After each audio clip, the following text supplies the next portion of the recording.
Good morning, good afternoon, good evening, and welcome along to episode 48 of the Sofamanager Scottish Football Podcast. Only 2 episodes away from our special golden 50th episode, so stay tuned for the exciting plans we have for that. Anyway, this week, lots and lots to talk about. It was the rivalry weekend, so of course we're going to go in depth on the Tayside derby. The Old Firm derby, of course. We're going to be chatting a bit about that, how that game went. Also, John over here, my co-host for tonight, had a away day. Away, man. See what I did there. He went to Newcastle United as they romped past Southampton, surprisingly. Fellow Scotsman scoring in that game as well. Absolute peach. Aye, so we'll be comparing them to similar sized club West Ham and see how successful their reverse fixture was in our news. Also, this week we're going to be looking at working in football. So, if you have dreams, aspirations of working in football, is it a good thing? How lucrative is it? I got a scarf. And how big are your tits? Essentially was the gist of what we're going for. It seems to be the way football's going. And of course we round off with our usual Ack Attack and Barry Whitewash, hey. as it's now been titled. So I'm sure we can find some special music to go along with that. Anyway, I am your host and the country's ropiest stadium announcer, Paul Menzies, and alongside me is Hertha Berlin clad this evening. Indeed. It's John Brown. Hello, John. Hello, how are we doing? I am good. So let's crack straight on.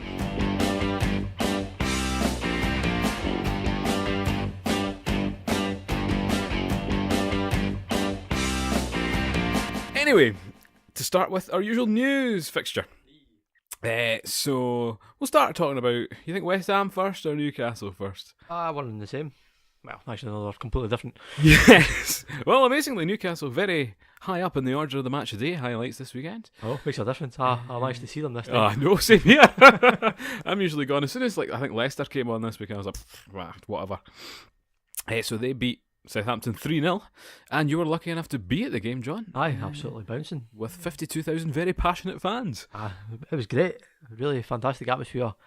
Really good game, actually. Newcastle were totally dominant over Southampton, who were pretty lacklustre. They lacked any kind of direction, or they just looked a team that were relegated, to be honest. They're struggling at the moment, aren't they? Yeah. There was nothing in their kind of squad, even on the bench, that looked like they could turn the game.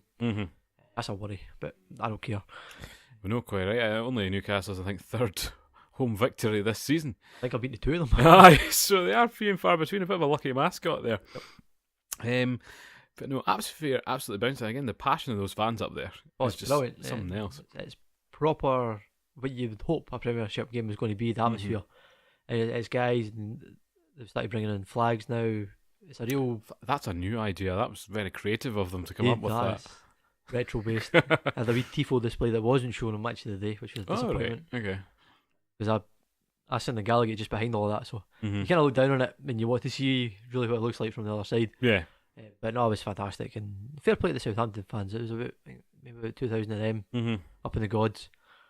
But that's a long way. It's a horrendous journey back. I don't know if they would fly or get the train or what. Train or something. That is it's pretty poor. And good old Matt Ritchie getting on the score sheet. Lime goal. Really good. Nice low driven finish. Shelvey absolutely dominating as well. Well, I was thinking, I've not really heard much of Shelvey in a while. I was thinking to myself, is he actually a good footballer? And I think he can be a good footballer. He's a good player if he's got the right guys around him. But if he doesn't play for Newcastle will struggle. They don't have that kind of creative player. But Diame had one of the best games I think he's ever had. His life. Played with his skin. In fact, they all did. Perez was the only one that kind of... That Mo Diame? Mo Diame, aye. So he used to play for West Ham, didn't he? Did he? He played for Wolves. I think Mo Diame. And he played for Hull. Oh, he did play for Hull.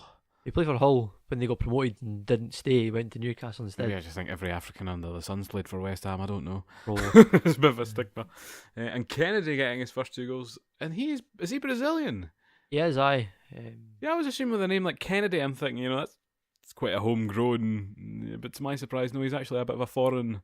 Well, they'll know how Mooney is felt when he scored his first goal for Newcastle. Well, that's what he referred to when he arrived, wasn't it? I know a lot about this club. I've watched the film Goal. Aye. Which, it's probably what they're world famous for in the eyes of youngsters these days. Fair play if he gets the guy. He's a fantastic player. Mm-hmm. He's got real ability, and his first goal was just take on the chest and then essentially swivel around the defender and score. It was brilliant. So no emphatic victory. Their takeover bid kind of fell apart. There's not been much chat about it recently. I don't know what's going on. I hear different stories. I think Ashley does want to sell the club, but he wants a fair price for it. People will pay a fair price for Newcastle because of the baggage that goes with it. The thing is, again with the Rangers deal they had with the sales and stuff like that, and how they negotiated their way out of that. You still see all that Sports Direct branding all over the shop. So a bit excited, but yeah, I thought it would happen much more quickly. But it's kind of been put to the background when they're playing well. It'll probably get sorted in the summer, I would hope. Aye, it would make sense anyway. Get them in before the transfer window opens. and new owners transfer requested. But down further south, some other owners weren't faring so well. London burning. Yes, London was burning. And as a classroom teacher, I can reflect on a bad lesson and how it just careers into absolute carnage, where control is completely lost, and you require outside assistance to maintain control. Difference is I can maintain my kids within the four walls, whereas the fans were escaping everywhere, up and over advertising hoardings to the, right in front of the board. It was, volatile scenes. Incredible. Was it really warranted, do you think? I thought a bit of an overreaction. They're not playing well, but it's not. They're not playing well. It's maybe 50-50 they're going to get relegated. There's a whole raft of other clubs in about it. I think they were promised things that we were never ever going to get when they moved to the new stadium. Now it was like they were going to be pushing for top 6 and all this nonsense. And that's you're asking for trouble at that stage, are you not? I mean, you are, but you look at the team. That's not an inexpensive team. The likes of Patrice Evra will be on a big salary. Zabaleta coming from Man City. Joe Hart, unfortunately, will be on a high salary. Absolutely. I mean, Arnautovic, Javier Hernandez. They must be pushing 6 figures, if not more. Oh, easy money. Aye. It's just ridiculous. And with David Moyes in as well. You feel like it's got everything that it should work, but for whatever reason it's not, and there's a lot of really angry people. 56,000 of them. I had to laugh at the guys. Which they couldn't have fitted into Upton Park, can I just point out? Yes. I was so curious. I had to laugh at the boy with the flag right at the centre circle. What was he even trying to achieve with that? He's had a Graham Souness moment. Trying to plant the flag. I don't think he was really achieving anything. The pitch invaders, I think, were just plonkers. They just looked steaming drunk. Aye. And they took advantage of a situation. The guys that were trying to get into the director's box, I think they were a little bit more on edge. Aye. The folk around on the park were idiots. Yes. But there was a sinister element to those trying to get into David Gold and I forget the other guy's name. Is it Sullivan? I think the only guy left was Sir Trevor Brooking at the end. Aye. I mean, the really sad bit of that was Bobby Moore's kind of anniversary. 50th. I find that weird celebrating the death of someone who's been gone for so long, but well, he's a big hero. It's the same with Bobby Charlton, Bobby Moore, and there was something else. One of these kind of real English, the great three figures. Yeah, I wouldn't know. I'm a Scottish fan through and through, as we'll come to later. But no, it was obviously detrimental to the team. Only 1-0 down when this fracas started. Aye, they were still in the game. They played alright. In fact, they played quite well. It was alright. They were unlucky to be kind of a goal down. Kind of ended 4-0. But what are the boards supposed to do? I mean, they don't go out there and play the games physically. And yeah, I get the whole stadium thing, like the identity isn't there, but it is a fantastic stadium. Which unbelievable facilities. I know. I mean, the capacity's been greatly increased. I don't really understand, how they're managing to get. Same with Tottenham, playing at Wembley. How they've gone from White Hart Lane, which was what 42-ish, aye. Upton Park 35. Oh, less than that. It was only about 28. 28. Suddenly, nearly doubling your attendance and up to 90.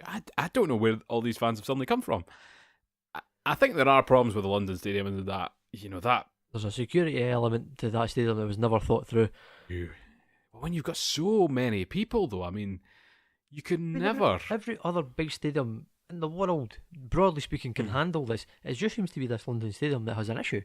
It was never designed for football. No. It was just one Well, the Sort of retrofit's really janky, I think, in the way they've tried to implement. the away segregation is limited at best. Aye. It's like when you go, well, when you went to Ibrox a couple of weeks ago, there is significant. I was standing right next to the netting, actually. Aye, there you go. The wrong side. We'll get to that. We'll get to that next week when we talk about fan experiences at different grounds. So no, Carnage. I think a lot of people found it quite scary as well. Like young kids had to retreat to the Burnley bench. I bet that was a scary experience. Well, having to sit beside Scott Arfield. I don't think he was even on the bench actually. So. A fellow Canadian, but no, not nice scenes. And at the end of the day, it's a football club. Like, get over it. Kind of, yeah. And I know that won't be popular with a lot of people because they live and they die by it. Yeah, we'll probably come to a little bit later on, but you can't compare it between West Ham and Newcastle. Both hate their owner, both passionate fans. When Newcastle were relegated, there was a lot of anger, but they never tried to break into the director's box that I can remember, because I was there. There's a few nutters out there, the guys that will literally they physically do not understand people who support other teams. For example, and would just sit and hammer you with the worst abuse. Aye, the man sitting behind me at the Rangers game the other week for no reason at all, and it's a mentality I don't fully understand, but. A topic to be fully fleshed out another day. Yes, I suppose.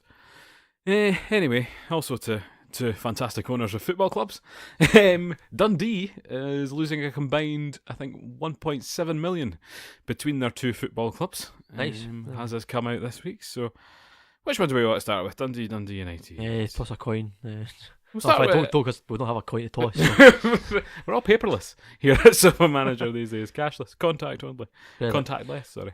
One credit. Well, I think we'll start with Dundee.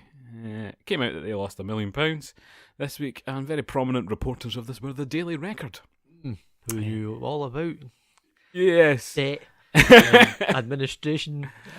Well, sadly, they will no longer be reporting on such items, as Dundee would not like to welcome them back to Dens Park. Oh, you're right. Well, just because in some negative reporting on your football club. It's lazy journalism, though. It's bad, though.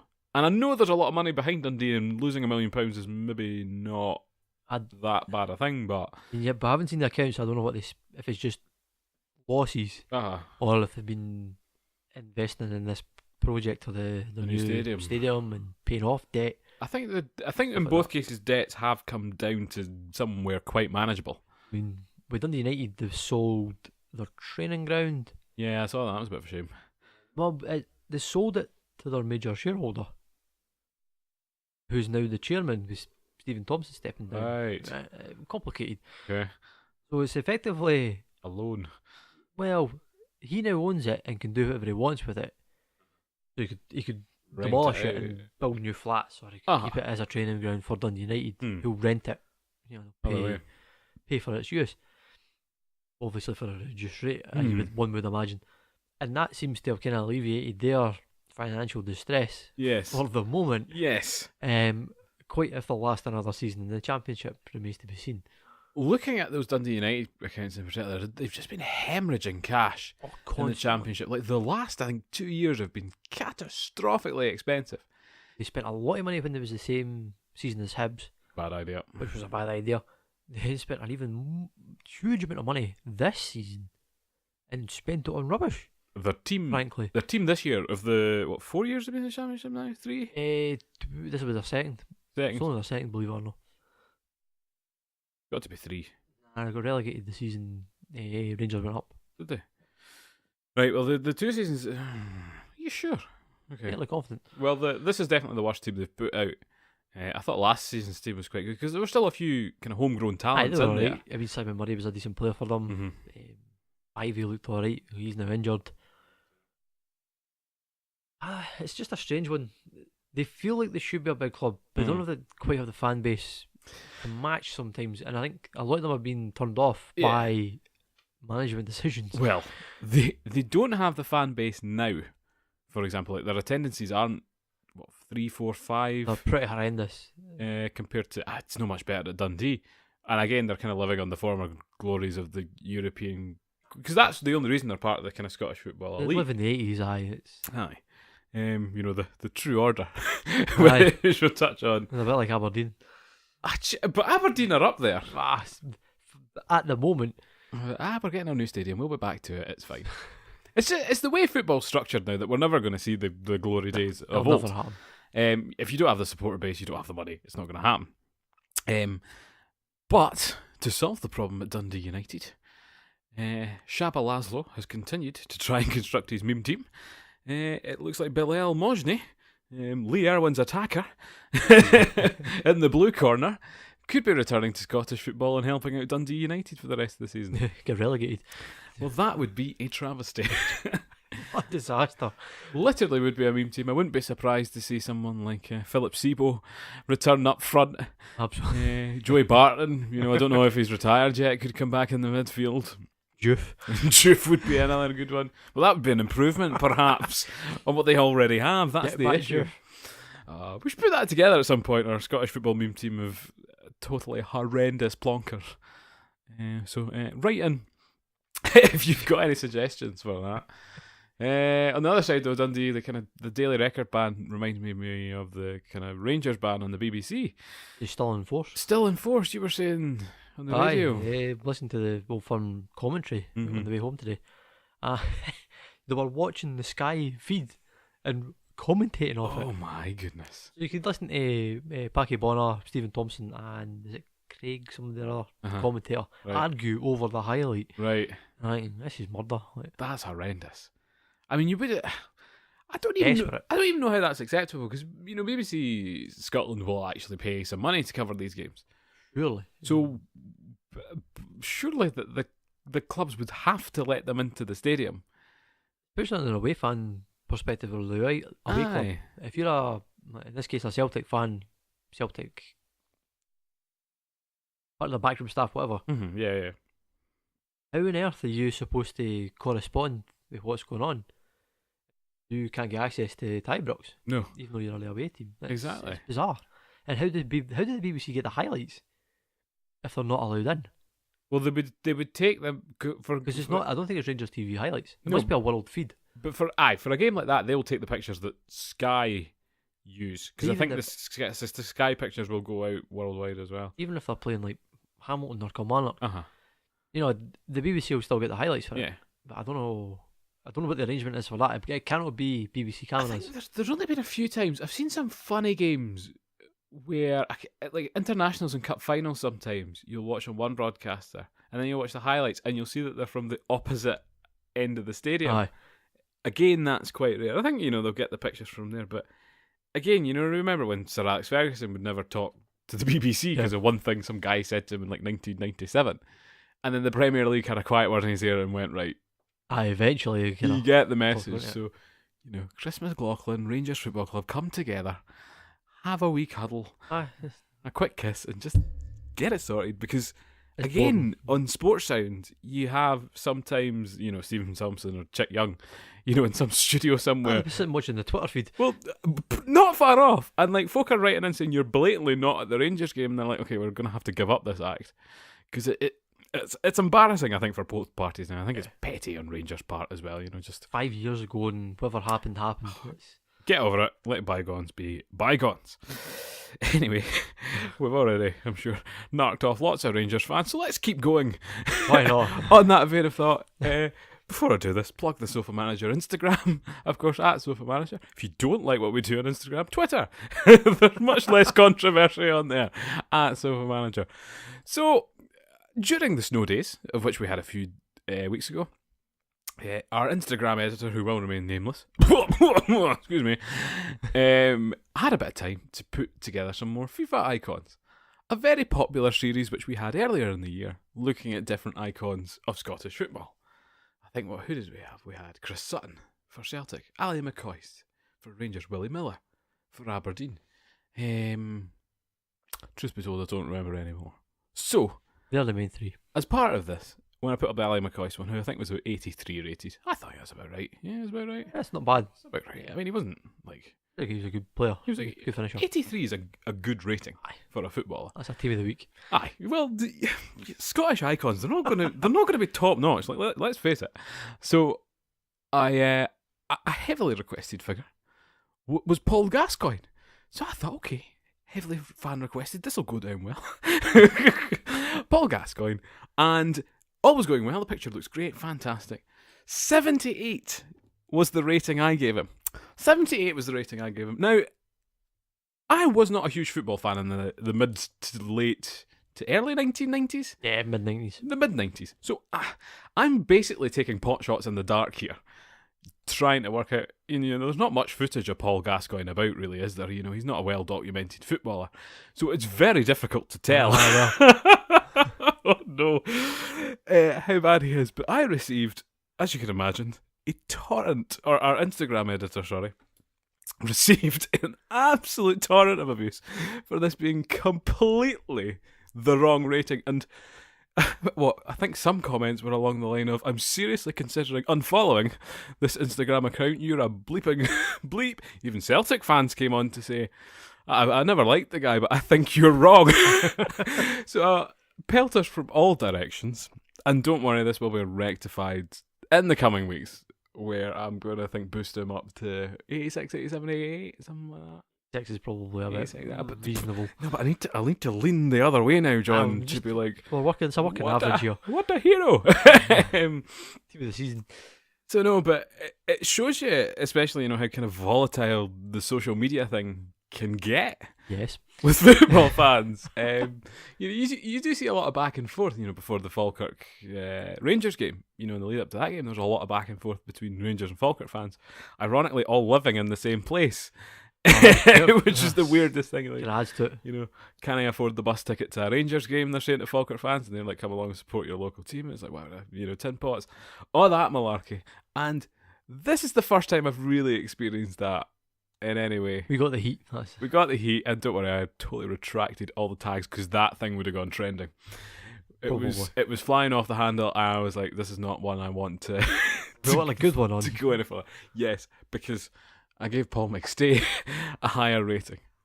Now, to be fair, right, Paul McStay, his nickname was Maestro.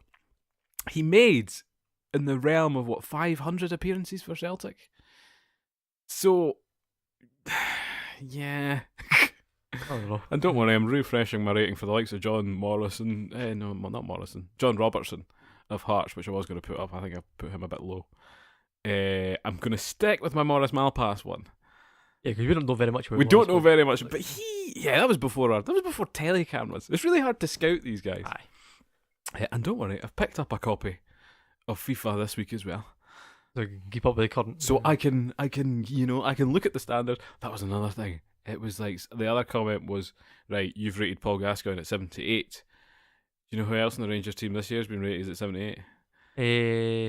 Bruno Alves. Yeah. And I'm like, Kenny Millen got a 78 for these. Well, he's got a 79 in form. I think Adam Rooney got a 78 in form as well. Oh dear, we're not covering ourselves in glory. No, it didn't go well. Again, I don't know that much about football. So that's what you fully have to understand. So I'll rectify next week, but calm down. It's just my opinion. It's just a picture. But you were wrong. I was wrong. I will admit that. And I did admit that. I went into, a lot of people would have got very defensive and quite combative about it. I think you would have seen me firmly with my tail between my legs and agreeing with almost every comment I tried to respond to. Yeah. So thank you to those understanding people who did. And thank you to everybody who did like it. Don't share that one with your friends because it will remain up there until I put the new one up, hopefully. But I'm needing other icons, though. Like, it's kind of hard to think of legends for some teams. Like, see Hibs. Like, who's a Hibs legend? Mixed with Patalina. But like, he played for a few teams. Like, yeah, but I think for Hibs it was quite synonymous. Latipi covers a few teams. Yeah, but again, I don't think the Hibs legend. If I'm looking at a legend, I'm trying to look at guys with hundreds of appearances. Folk that are like, aye. So you wouldn't go for like George Best. I mean, or is that 50s, 60s? Yeah, I mean that's an interesting one. But he's already been in the You would game. have to match him for the period he was at Hibs. Yeah. Which would be a lot less than what people would expect him to be from like the Man United days. That's the thing. They could have played fantastic for short or long stints. Oh, aye. Like, Like, does that really warrant? I think the other ones. Like John Robertson was one for Hearts because a relatively current figure. And I do really like those Sky like greatest games. Yeah. They've got like wee 15-minute clips of like Scottish Cup games, league games, and they stick a few derby games on, and it's great because you get to see all the '90s football, which I didn't get to see, back again. And like Hearts, Hibs derbies were much better than they are today. Put it that way. The SPFL Twitter feed is absolutely brilliant now for sort of highlights. Mm-hmm. Just 2-3 minute clips Mm-hmm. of. It could be a game last season or it could be 10-15 years ago. Enough to put together a TV channel, some might say. No. Or something streaming online. Hire us. Indeed. We'll give you advice in our how to be employed in football later. So no, we'll get that changed. And again, any icons, write in, tell us what you think, because I'm always looking for suggestions. I think I'm now going to start posting some with question marks for ratings, getting fan opinion. And then working it back. Yes, I think that's a better way of doing it instead of launching straight into my. We'll take my an average. naivety. Yes, I think that's a better idea. I can do lots with Falkirk. I was looking through Falkirk players that are currently in the game, of which there's actually quite a few. A fair amount. You can actually nearly build the team quite reasonably well. On FIFA you can. Yes. Regan Tumulty is in the game. He'll be county. He covers the right Like, back. I think 59, got quite a good pace, which is quite fair. Casper in goal. Not a current player though. I'm talking about players currently in the team. Like Longridge is in the game, as well as Ryan Blair. Aye, Ryan Blair for Swansea. Don't know if Kubiak and all that been it. I looked for Kubiak. He's. I don't think they'll be in it. Nelson and Robson will definitely not be in They're it. not in Ultimate Team. They might be in like career mode or something like that. Maybe. That's kind of nondescript, guys. But I'll check that out. So, any FIFA players out there, give us some shouts. Good starter teams, because I think I'm going to build a silver SPL team and a bronze SPL team. Play about. Yeah, because that's all you need. I picked, I think, professional for my first league and Ultimate Team. Aye. Little did I realise my first game was against Marseille. I have a starter squad of like bronze, random, zero chemistry people, and I got pumped 5-0. So that was grand. But anyway, that was Gazza-Gate. And I guess it's time for us to cover the big game of the weekend. It was the Old Firm Derby. And one of the most memorable fixtures I think we've seen for a long, long time. Absolutely.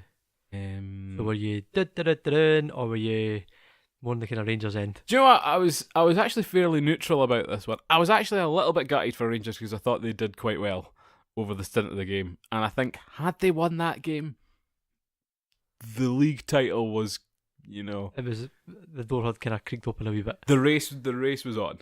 I don't know. Like, I think the race was on. the race would have been tighter. It would have But- been, well, of course it would have been tighter. They would have been 3 points closer. I wouldn't have won it though. I mean, they could have pushed them, though. And I think the way Celtic are playing right now, and the defending, Defending is horrendous for both sides though. I think that's what we'll start with the Celtic defending. Two centre backs. Shambolic. Well, one lasted the full 90 minutes. Heaven knows how. Boyata for the first goal. Heaven knows. He just switched off. He had no idea where Windass was. I couldn't understand his thinking. As they said in the kind of commentary, looked around, looked back, and then thought, no, I'm still going to try and play this back to Tierney. I didn't think Tierney had an especially good game. Truth be told. I've only really seen the goals yes. of dodgy Twitter feeds. Yes. So I can't really comment much on the flow of the game, but just from the kind of segments of the goals, every single one of them was horrendous defending.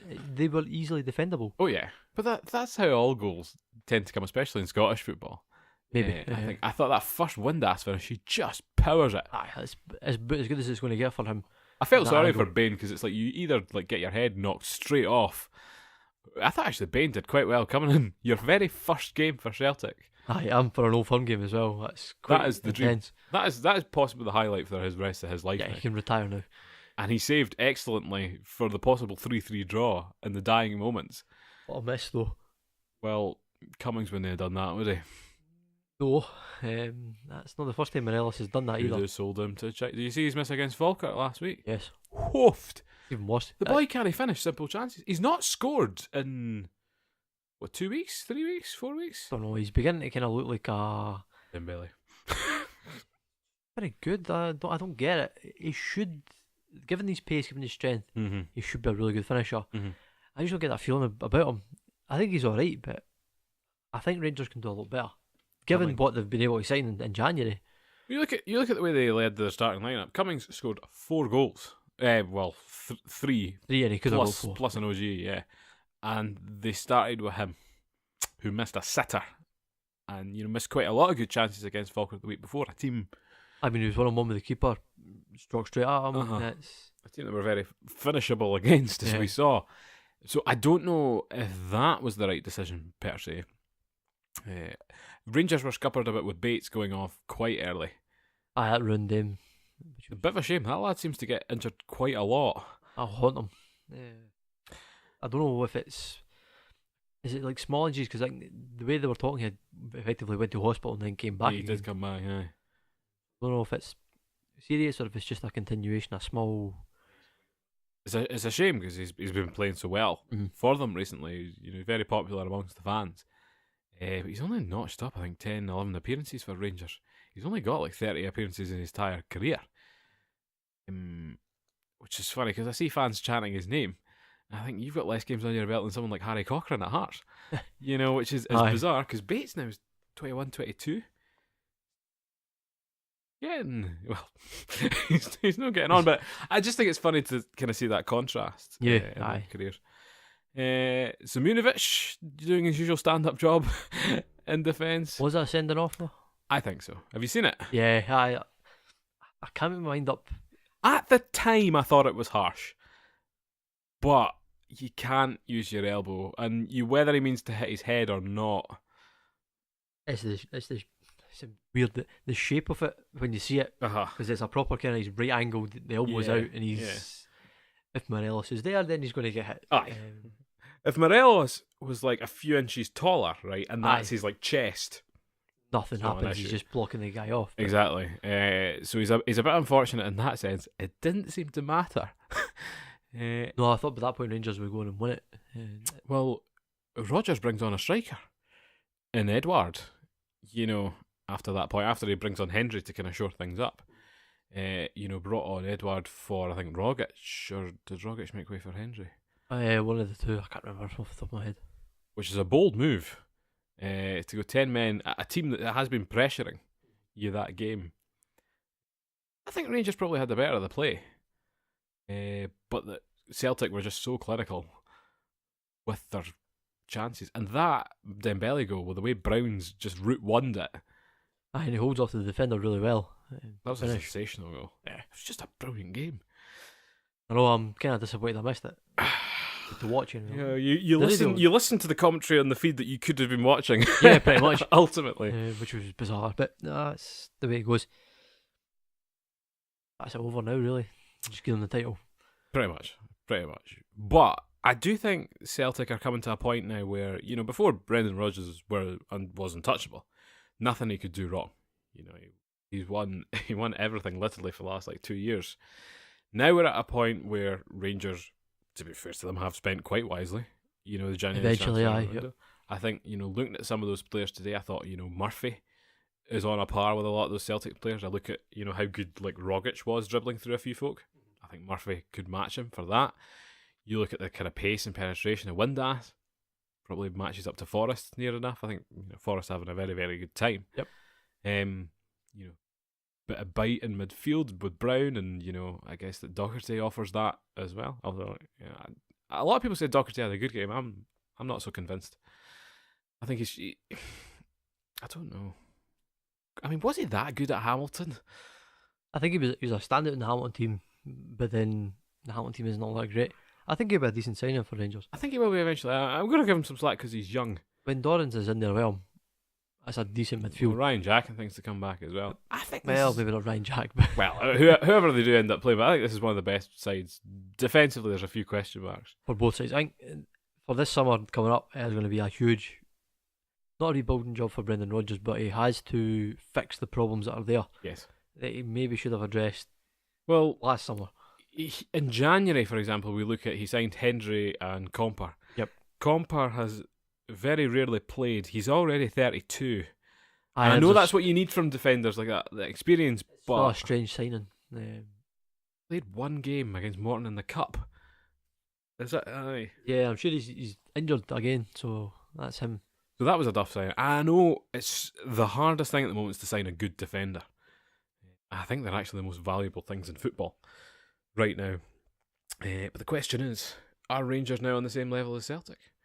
Going into next season, can we see it as back to the days of old where we have two teams? I think if Murtry keeps the job, we're going to have a real good title challenge next season. He's got to keep the job. I think it would. You'd be a fool not to. It'd be bizarre if he didn't, but I wouldn't be surprised with this. Some strange goings on in that Rangers boardroom sometimes. But as things stand, I think we're going for a really good season next season for the two of them. For challenging, I would probably discount Aberdeen at this stage.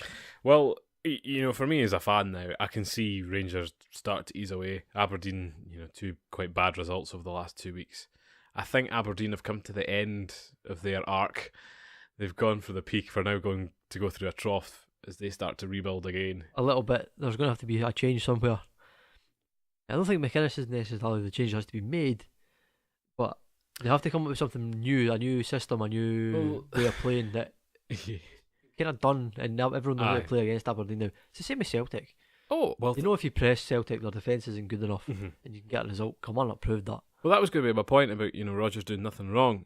This season's probably the first time he's come up with some failure. A few losses now. They went out of the Europa League in quite a disappointing fashion. One or two very small questions creeping in about Brendan Rodgers. I think so. But it's very hard to sort of say, no, he's not all that great, and to criticise him because he has done an unbelievable job domestically. Oh, yeah.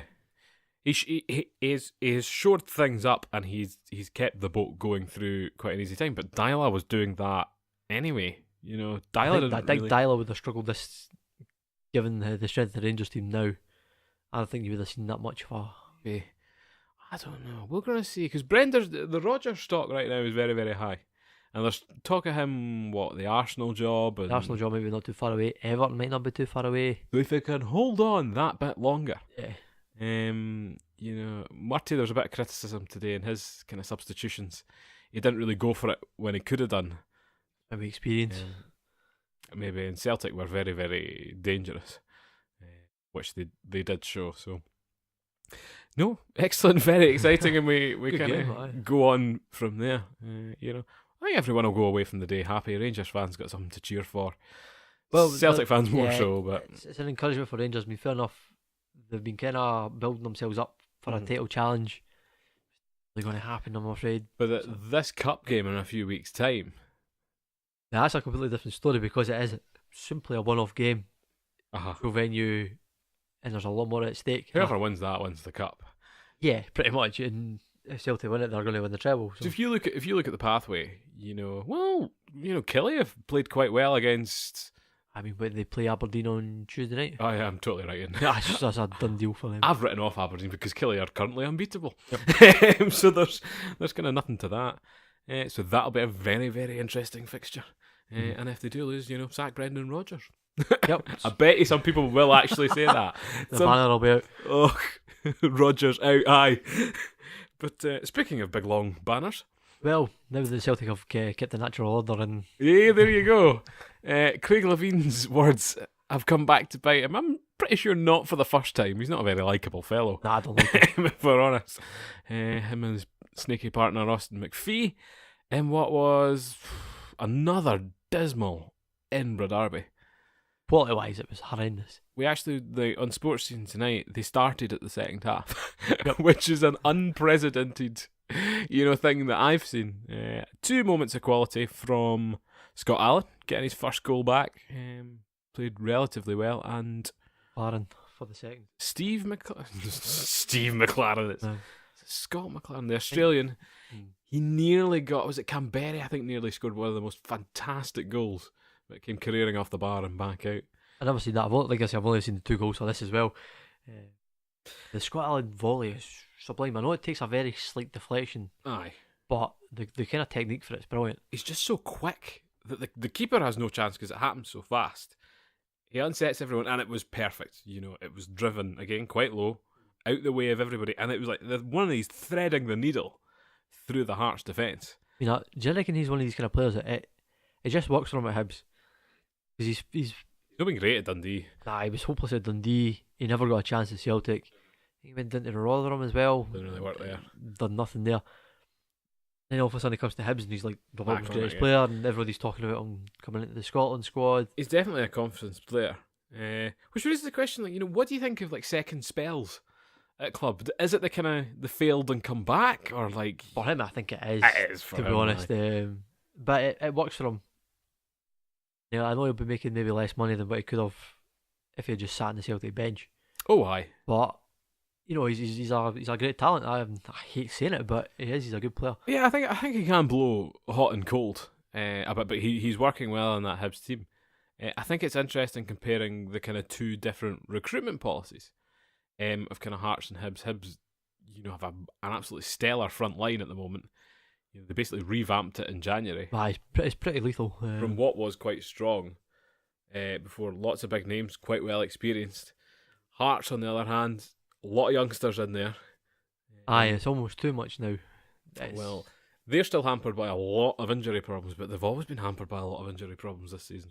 I think this season's been a bit of a write-off for Hearts, given the stadium issues. Yep. Managerial changes at the start. I'm not convinced by Craig Levein. I don't like him. Again, is he doing that much better than Cathro? I don't think He's he doing is. just as bad a job. To be Exactly. honest. I don't see him lasting all that long. Although he's deep rooted into that club, it'll be difficult to get him out. The thing is, you look at them going forward every time that game. It was Eventually, just lump it to laugh at. Hope to God he wins the header to Naismith, who looks old and decrepit. Naismith is rubbish. Oh, that was the other thing. That Danish boy that came on, Akinfawa. Akinfenwa. No, it's like not Danny Akinfawa is the worst player I think I've ever seen. Every time he got the ball wide, he didn't drive past anybody. He went backwards. So he's a write off. Aye. I think Naismith's a write off as well. He's beginning to show his age a wee bit. He's done himself no favours coming up here. No, he could have stayed in the Championship. Could have gone to Rangers. I think he'd have been better off playing that card. I don't know. He would never have got in ahead of Jamie Murphy. Protected his reputation. And he'll get himself a wee ambassadorial role, towards the end of his time. He burnt too many bridges, to be honest. Well, but he's not panned out for Hearts. Lafferty has not been the goal scoring force that they've needed. He just seems so isolated. You always... Well, Lafferty, I think he's a reasonably good player, but you look at that Hearts team, there's just nothing in support. The midfield's just not there. I know Cochrane's only 16-year-old, but I think they've thrown him in a wee bit too early. Well, it's fine, because when he got injured, in came the boy McDonald, who's also 16. Yeah, it's... But then Cochrane was like the catalyst when they beat Celtic, so... I guess that's what you get with a 16-year-old, is sometimes it's going to work. They're going to come in when there's effectively no pressure on them and look quite good. So you think there's a nightclub in Edinburgh he's not been to yet, though? Tweeting pictures if you've seen Harry Cochrane at a nightclub in Edinburgh. I would be interested to know. He's underage as well. Exactly, that's my point. Yeah. Be interested to know. Defensively, they're all over the shop. Like sometimes it's Hughes. I think Berra's a bit of a stalwart in there, but everything around them changes. The Man United boy getting injured as well. He's away. He's gone back. McLaughlin, some dodgy moments. But he looks like he could leave to the Championship. Conor Randall, I'm not totally convinced by as a fullback. And again, Mitchell was fantastic, but gone. Yeah, that's just unfortunate.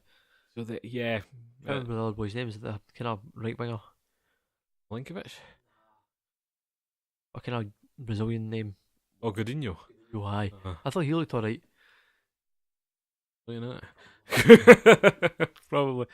I think, but again, not much between the two, and again, a committed fixture, but like neither team could hold possession at all. It was just, air ball back and forth, and the passing was awful. For a spectacle, it was pretty grim. Won't be watching any of those games for the rest of the season. I think we're due for one more. If we're lucky. I think at this point, surely Sky and that'll be looking at it going, I don't even know if we want to broadcast this anymore. Aye, it's what a waste. They wouldn't have had much luck with many of the other fixtures this weekend, truth be told. But some more interesting coverage at the Tayside Derby, which apparently Dundee fans don't actually care about. I was listening to Off the Ball on Saturday. They're just like Dunfermline fans. Aye. So precious. St Johnstone thumped Dundee in a rare 4-0 victory. What a surprise. A lot of big surprise. I think Chris Kane getting 2 goals returning from his loan for Quay the South. I would have kept him at Quay the South, truth be told, but that seems to be panning out all right for them. His first goal's back from on loan. Blair Alston getting his first in a while. Yep, good one. Former Falkirk lads from our point of view. And Tommy Wright had a bit of success going back to his old ways. And Neil McCann was not best pleased. No handbags. I think Xander Clark on the bench. We're kind of shook hands, all nice and pleasant. I don't know if something was said by one of the St Johnstone coaches. It was the kit man he was apparently arguing with. Come on, get over it. Kit man's, I'm sorry, the biggest hangers on in football. It's a joke. It is. Like, they stand on the bench. You didn't need to get back to the ironing board in the dressing room, pal. There's no need for you to be there. So some fisticuffs going on there. And I think Neil McCann's a bit of a fiery character. Under a lot of pressure now.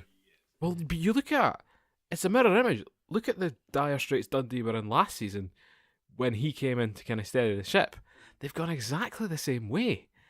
And I think you have to question the mentality of the players as they just lose their ball when it comes to this. Hard to see what's really going on. I don't really see enough in Dundee to say if they're playing well, if it's just unlucky or... You'll be pleased to know the defence was horrendous. Yeah, there's a surprise. But good news, Stephen Cocker wants to play for Scotland. Hey. So he'll go into the first team, presumably. Aye. Straight in. Good luck. Aye. Just have at it. I loved Tommy Wright's reaction at the end. Though. You see him giving the fist pumps to the away fans. So was he? Oh, brilliant. Because it dens. The way you walk out the tunnels next to the away You're end. right in the corner there. It's just absolutely glorious. He'll be very relieved.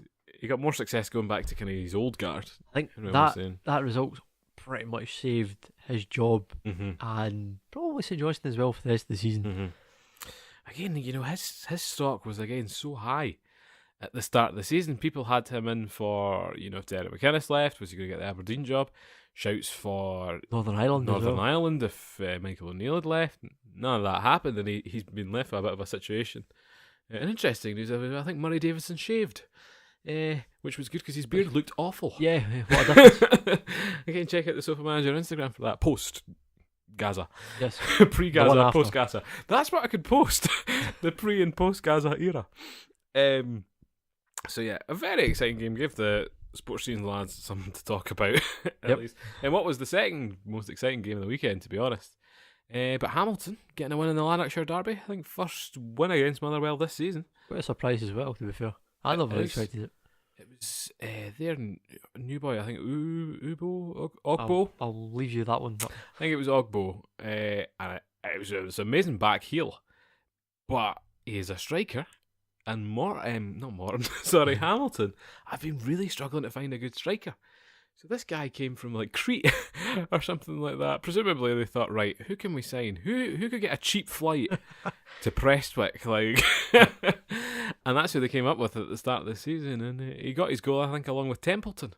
Right, okay. Who again's playing tremendously well this season. So I'm actually quite pleased for Hamilton because they've been due a bit of 2 wins on the bounce. Again, it's a slight saving grace for them. I think the way the table looks now, I think is it what counted Partick and Dundee bottom 3. Oh yeah, sounds about right. That'll probably how it finishes, which destroys our predictions for the beginning of the season. Oh, completely. But so much changed. Like we were thinking Killie were going to be the. I got Killie be doomed. They're going to be top 6, but then Partick were top 6 last year, and look at where they are now. But they got a good point against Aberdeen in what was a dreadful game. The Aberdeen team does not work with Stevie May up front. McInnes needs to get it out of his head that Michael Ball is a footballer. Yes. Dominic Ball. Michael Ball's not a footballer. Oh no, wait a minute. No, Dominic Ball was the footballer. Michael Ball's a singer. Right, okay. I think. Who was the Ball that played for Man City years ago? Is that a Ball that played for Man City? Not a Ball that played for Man City. Maybe. But pre-money. Pre-money, okay. Pre-money ages ago. So this is the Stephen Ireland era. Yeah, Michael Ball. Michael Ball is most certainly not a footballer. He's probably as good as Dominic Ball. Every chance. Every chance. So that's not working. Partick will be happy with the point. But I think that moves them away a bit from Ross County, who were beaten 3-2, which I think is a bit of a flattering result. The 2 goals coming very, very late on for Ross County. Kilmarnock very much in control there, and Yeah, currently without a permanent manager. I think it's the Aye. reserve coach or something that's picked that up there. County down. Ba-dum-dum-tsh. Irish pun. There Bring we back go. Liam boys. Again, their squad, it's not great. You know, Ross That's pretty Kent, grim. they've been overperforming for kind of years. Been assembled by two managers that didn't really know what they were doing. What, Coyle and... Jim McIntyre. We got very, very lucky. But then, you know, why hasn't Coyle had the success? And I guess this is the comparison we can make that Clark has had at Kilmarnock. You know, Clark's a good manager, and Coyle is living on past glories, I think. there you go. Maybe Kelly just cannot be stopped. Cannot be stopped. I think it would actually be great for them to get to Hampden. I think it'd be a worthy reward. Nah. And please, you don't like Kilmarnock, No. do you? Why do you not like Kilmarnock? I hate Kilmarnock. Oh, I don't know. I think they're good. They came up with the chant against Falkirk, like, you're staying down with United, when we got punted out in the playoffs, which Rangers fans were singing like they came up with it. No, you didn't. That was the Kilmarnock fans. Even though Well, the they're Killie, one and the same. well, exactly. Killie fans completely rip off. Was it "Hello, hello, we are the Killie boys"? You know, creative chanting there. I think it would be great, and I would love to see Motherwell punted out because they need to stop going to Hampden because they're a pish team. Pish team. Curtis Main's form's kind of dropped off a bit. I think they're talking about 3 Motherwell players in the Scotland squad coming up. Away you go. Oh, well, that's what I'm thinking. Get raffled. It's up to yourself. Do you want to talk about the Scotland squad? Because it is coming out on Monday. It's going to be dismal because It's not going to be great. I think we're going to be struggling for goalkeepers, centre backs. this is going to have a very experimental look to it because A desperate look to it. right, is it going to be as good as the squad we put out against Holland? I think it'll be in a similar. It'll be in a similar vein, but I think there'll be, well, if we're talking about 3 Motherwell players, It's going to be bad. it's going to be grim. Scott Bain will be in it because he's now at Celtic. Who could we have? So the top Scotland keeper right now is, Well, it would have been Craig Gordon, but he's injured. I think they're talking about David Marshall. Who was horrendous. Did you see the highlights for Hull? I think he's been playing quite badly. Oh, this is his first game in about, I don't know, a year. Marshall, Scott Bain, but then you'd rather have the likes of Fox. Would you have Fox? I don't know. Well, Jamie Rubbish. McDonald actually. Oh God. Yeah, but he's playing quite well. Oh, He's playing quite well. The fact that we would give Oh, him it's an bad. It's international really bad. cap. What's the boy of Hearts? Is he no Scottish as well? Is it McLaughlin. Would you have McLaughlin over McDonald? Yeah, I would. I But you don't like Jamie McDonald. don't mind Jimmy McDonald. I would have I think Jamie McDonald's doing the better job at the moment than McLaughlin. Could you imagine that? McLaughlin and Bain. Is your Oh, who do you pick? toss a coin? That's Alright, even worse. I think Berra must be our centre back. Better be a centre back along with either Grant Hanley or Because Martin's injured. Russell Martin's injured. Who else is it? Boy who plays for Hull. No, Hull. Fulham. Tom Kearney. Oh, he's not a centre half, he's He's a not- midfielder. well, can he be a centre back for a day? Or? Well, there's that. Is that Liam Cooper? Is he fit for Leeds? I don't know. But we don't know anything about these people. You have Tierney at left back, Robertson at right back, Oh, you or would vice versa. So that's all right. Well, they could even have Tierney. You need Tierney at centre back. He's a decent centre back. Decent centre back. and Kingsley then- at left back if he's back playing for Hull. I don't know. We don't know. I don't know. We don't know. I don't think anyone would want to. Richie on the right. But is he going to come back into the Scotland fold? Oh, he has to. When he scored against Man United and then No, but Southampton he last doesn't year. like us because He didn't like Strachan. yeah, Strachey would never pick him. He'll be back. McTominay will be in the midfield. Oh, but Tomney now has to be in the midfield Yeah, because after all we've the hoo-ha. gone and spoken to him. Ollie Burke coming back in. Well, he had quite a good assist for West He Brom. played for West Brom. You know what's funny about him? Started at Nottingham Forest, Championship. Big move to Red Bull Leipzig. Comes back to West Brom, who look like they're going to be relegated back to the Championship. Maybe we're going back So- over to the Bundesliga. Yeah. Well, maybe. He's done the kind of full circle, 360 degrees. He'll be in the rest of the team will be made up of Celtic players. Well... Maybe Jimmy Murphy. Is he Scottish or English? Yeah, he's Scottish. Murphy, Forrest, will definitely be in. Probably Armstrong. McGregor, Armstrong. Who do we have as a striker? He'd do. 460. He come back into the fold. Who would be up front? I'm struggling. Fletcher isn't playing anymore for Sheffield Wednesday. There's Barry Bannon, thankfully. Maybe Wednesday have a really rubbish team of Scotland ex-cons pros. Sorry. Well, they're about to get relegated anyway, so. David Goodwill, he's doing quite well for Clyde, isn't he? Well, you've got Cummings, I suppose. Oh, So yeah. Allen might come into it.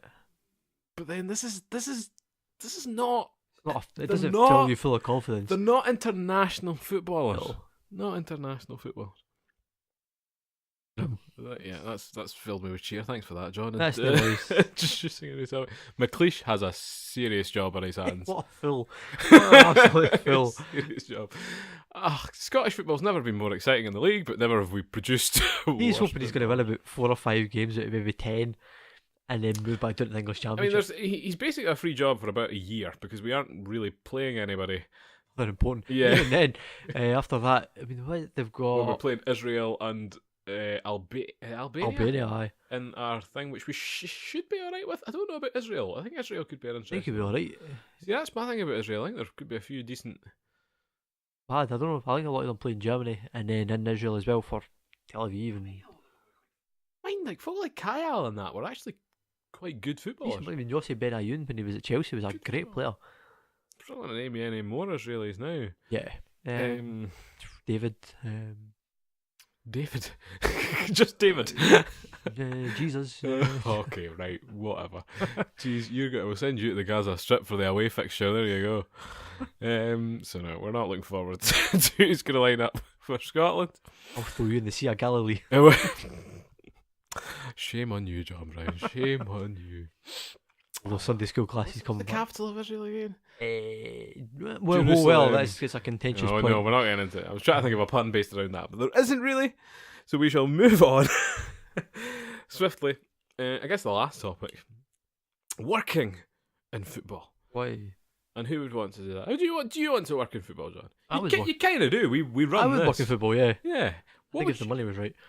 Well, see, that's where the That's where the issue lies. that's where the issue lies. You know, as part of what I've been doing this year, I've the football announcing, which I don't get paid a drop for. You don't get a pie for it, let's be honest. Don't even get a pie, no. Sterling Albion did give me a scarf.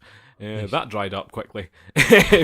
And they will pay for like your petrol and stuff like that. But you know, if you're sitting down, you know, for example, because it's like the football announcers are generally like radio DJs and stuff like that. Yeah.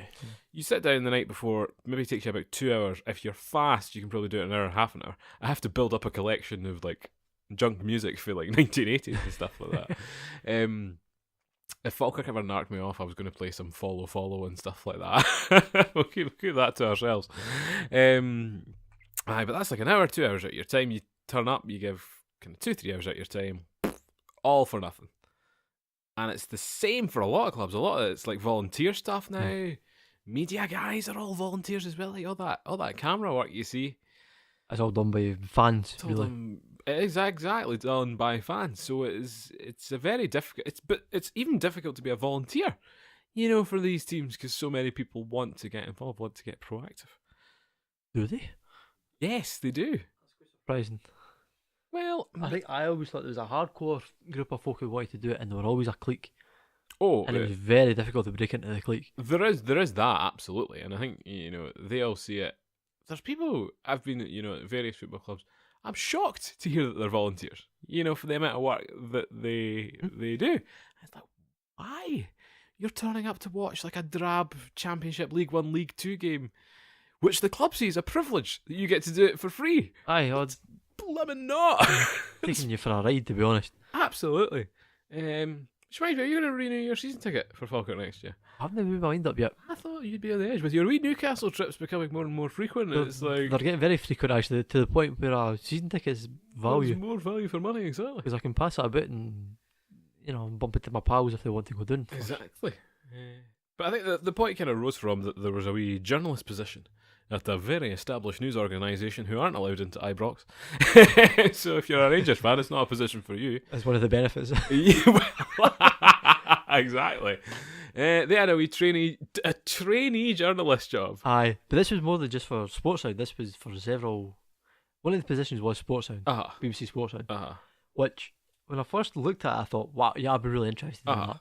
How much were they paying for that? Pennies, probably. 12 grand a year? No, I think minimum wage. It would be 16 and a half, 18. Oh, that's brutal. It'd be living wage because it's the BBC. Aye. Beyond that, I don't know what you would necessarily be doing.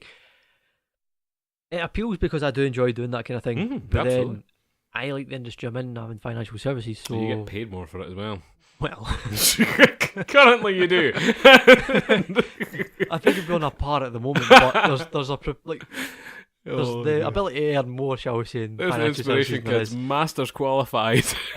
master's degree, hopefully a CFA in a couple of months. Oh, there you go. But yeah, I think you would do it for you if you took that job. Mm-hmm.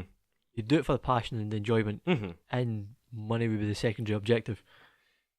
But it is bizarre in that it is an entertainment industry that can't really fund itself. I mean, It is bizarre. you compare it to, because this is something we're going to get into next week. A lot of people, the kind of points we made on the Instagram last week was, 18,000 at the Celtic game, 33,000 at Rangers for the cup.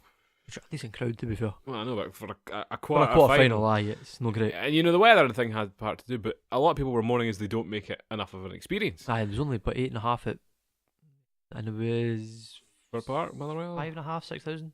Right. It was hardly any Motherwell fans. Oh yeah, the Aberdeen game was poorly attended. The Mother game, everything was poorly attended, and the argument that people were making was that it's not as much of an occasion, and the way you do that is by employing professionals to kind of help you do that, and not to take the mickey out of the flag wavers at Rangers before kickoff and all that jazz, which is a joke. I don't understand why they even do. Have you seen it?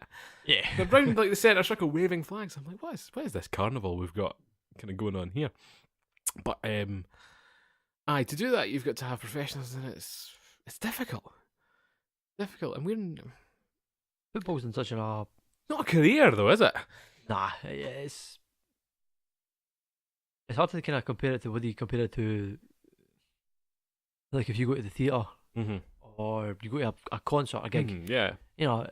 You would probably pay, if you got the face value of the ticket for the concert, the same as what you would pay to go to a football game. Yeah. What would you rather do on your Saturday afternoon? Would you rather go and see, I don't know, Biffy Clyro, or would you rather go to Falkirk versus Dumbarton? Buffy Clyro every time. And that's what they're kind of competing against, and they have to do something to make themselves more appealing. Have to make it affordable, because I still think it's ridiculously overpriced. Currently, yes. I know they'll make the argument is we can't afford to reduce it. Yeah. Well, you got to cut your cloth accordingly, because it's a stupid price you're paying, and you're overpaying For what the dross that what you're you're having to employ. So I think we're at a really weird point in football where, the quality's gone down, the cost has gone up. yeah, And looking back at some of these kind of legends and things, we were saying that Maurice Malpass was the last part-time player to play for Scotland, and that's an internationalist you're seeing turn out for Dundee United every week. That's part-time. aye, he was a good player. We didn't see that anymore. It's way long gone now. So that's a bit of a shame. We'll kind of flesh that out a bit more next week, so Yep. tune in for that. My closing question is, how much do you think Jonathan Sutherland, Stephen Thompson and Michael Stewart are getting paid by the BBC? A lot of money. Do you think? I'm thinking, right, it can't be much more than 40 or 50 grand a year. Aye, I'll be about 40 or 50. I wouldn't imagine it being any more. Don't imagine it anymore. Which is, it's a good wage, but for I think a television... Jackie Bird, we all know, is on like 8.6 million. She's got to be. if she was a guy, maybe. the Bird. Well, that's All the another quality thing. of the BBC. See, if you want to work in football now, women, they are all over it. Like, we're seeing David Tanner, on Sky Sports, who was, I thought, quite a good host for the Sky Sports stuff. Booties at the start of the year, unceremoniously, for Hayley McQueen, who is also Scottish, to be fair to her, but... Watching the Sky, this is another issue, but maybe for next week as well, is the interest garnered by Sky and BT for the Scottish game is deplorable. And you can tell in Hayley McQueen's voice, not interested. Nope. She couldn't care less. The most interesting thing about Hayley McQueen was when she got stuck in Glasgow the other week, and No. couldn't actually find clean knickers to wear for the next day. It was that bad. So that was on our Instagram story. I was like, oh, this might make it the pre-match build-up for the Killie game the next day. You never know. But I'm seeing it as well in that we've got, who does those match of the day 2 highlights when Gary Lineker doesn't do it? Or the same boy does the NFL. No, the woman, the Gabby Logan.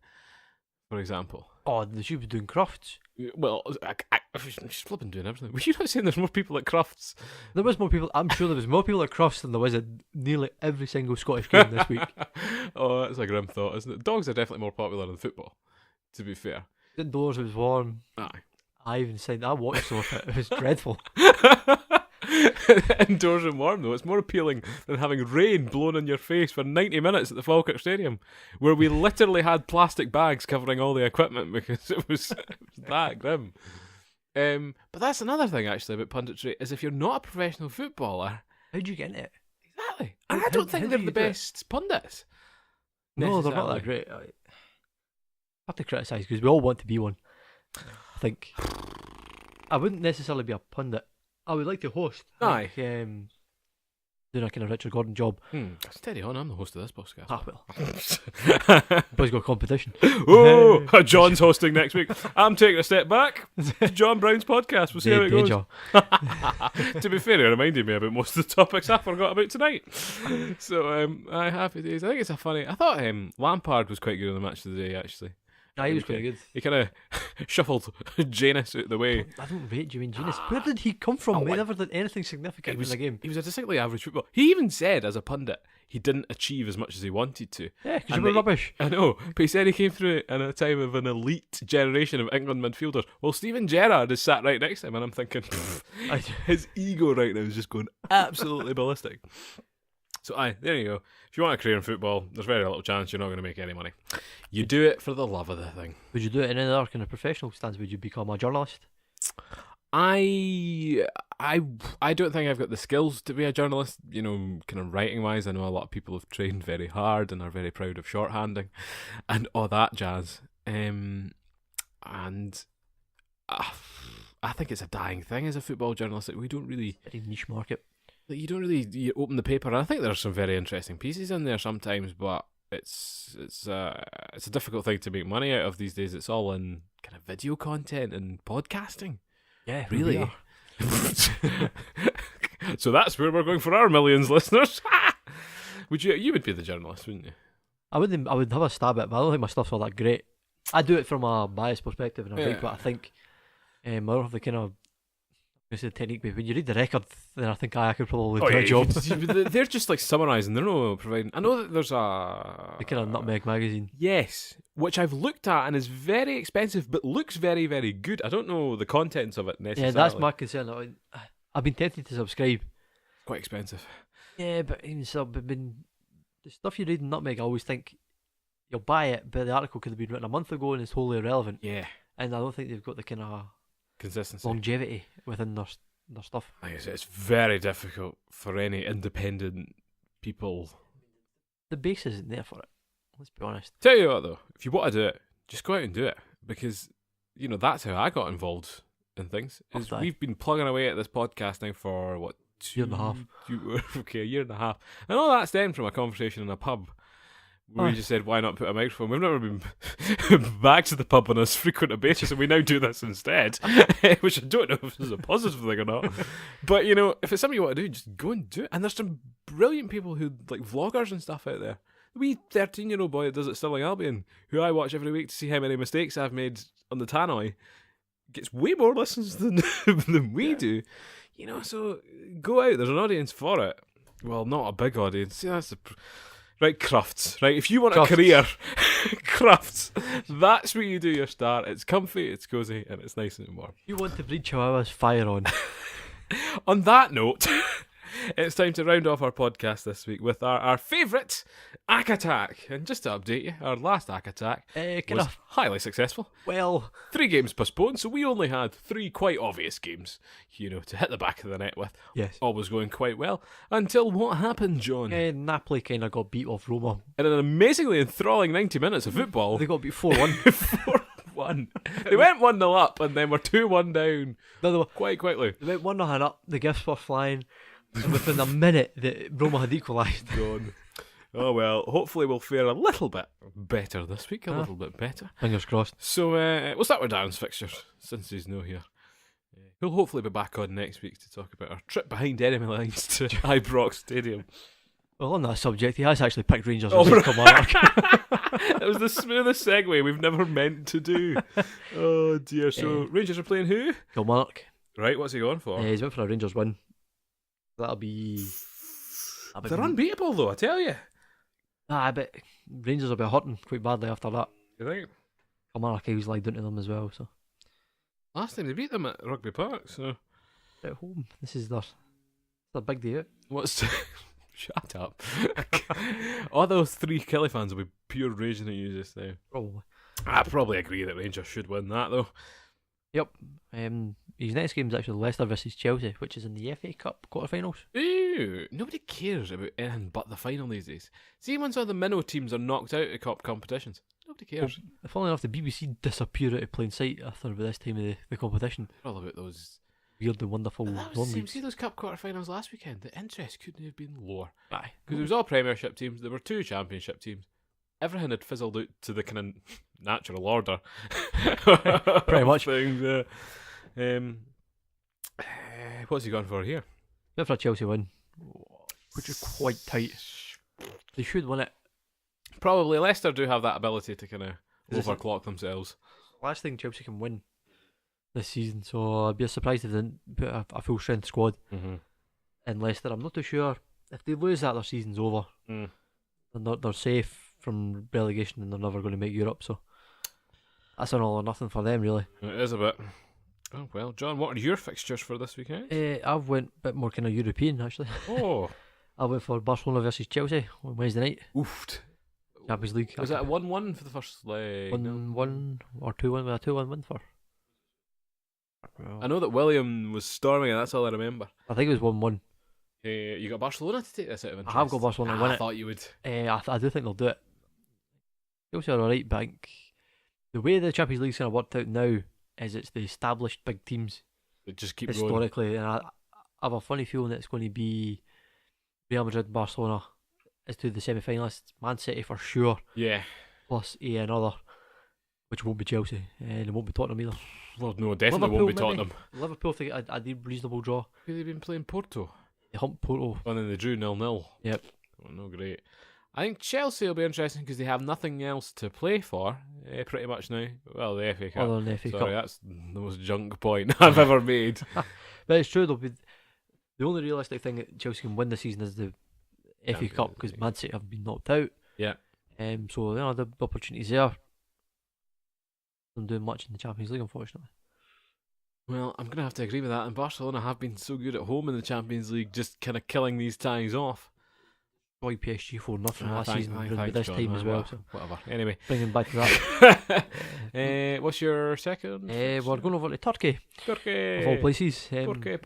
For Fenerbahce versus Galatasaray. My goodness, is there going to actually be a crowd at this, or is it behind closed doors? I'm not too sure. I think it's probably a normal crowd. There'll be no away fans, Nuts. I would assume. There'll be. Is that another thing where they like turn up and like torch the bus before it even gets to the stadium like half the It's time? just absolute scenes. Whereas here at our mental Old Firm derby, we tear up our pieces of paper we had for the The kind of tifos display and like chuck them. they sort of lit up some smoke bombs on Paisley Road West, and Aye. Well, there was a few. I think there was a couple. we'll see. I've actually went for a Galatasaray win. Any big players play for them anymore? I know Van Persie left Fenerbahce. I think Wesley Schneider's still there Right, for him. still babbling on. There. Ba-dum-bum. Can't think of anyone else. Nani left. Was it Quaresma? He plays for I think he's been Besiktas. playing quite well again. No, he's Besiktas. I think he's I Besiktas. honestly can't remember, but Galatasaray top of the league quite comfortably, so I went for them. Top of the league. Turkish football's weird. It's just this kind of microcosm of money and nutterness. Oh. Anyway, on to my fixtures, which of one of which I've actually chosen. Of course, I'm always on Liam Henderson, Barry Whitewatch. Barry Whitewatch. A regular feature. They are playing 2 games this week, one against Spezia in midweek. I'm not going to pick that because if I burst the coop in midweek, It's not going to be my responsibility again. So John's picked Chelsea, Barcelona in the middle of the week. Excellent. So instead, I've gone for Cittadella versus Barry on Saturday. We haven't been talking about the odds for these at all, have we? I've just realised. Rangers, the last I checked, were 4-9. Chelsea were 11-10. That is just playing it safe. It is a little bit. We're going mental with teams we have no idea about, and like Barcelona, I think, were 4-9 as well. Another check to Fenerbahce Galatasaray. And Barry I couldn't get odds for because It's not on. Serie B and they still got 2 games to play. Aye. It's an exciting league though, quite a bit of quality. Henderson did play in the weekend's draw against Vercelli. I was going to say Vermicelli, and I was like, no, that's just some chocolate sprinkles. That'd be a better name for the team, just saying. But he did come off. He started the game though, which I think is an improvement on previous weeks. Maybe. I don't think he's been coming off. I think he came off the week before as well. Oh, did he? Oh dear.